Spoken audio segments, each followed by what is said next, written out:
Buhatin mo sila kunwari di mo kaya, tampay sa mga taong di naging madaya. Gaganap tayo hanggang maging bida sa istorya, basta tunay lang ang dapat ipakita. Relax ka lang, makukuha yan kahit na dahan-dahan. Makipagpaligsahan di mo yan kailangan.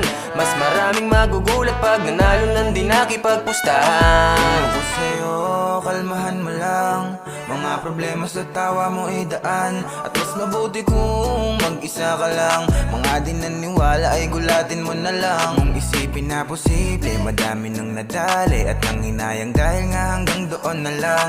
Palagi lang isipin, panalo ka pagising mo sa umaga dahil iyong ginaganapan. Gawin mong natural ang buhay at magpatunay. Kahit di madali ang makibagay, sa una lang wala pang kulay. Dapat kang masanay kung paano gagamitin ng iyong husay.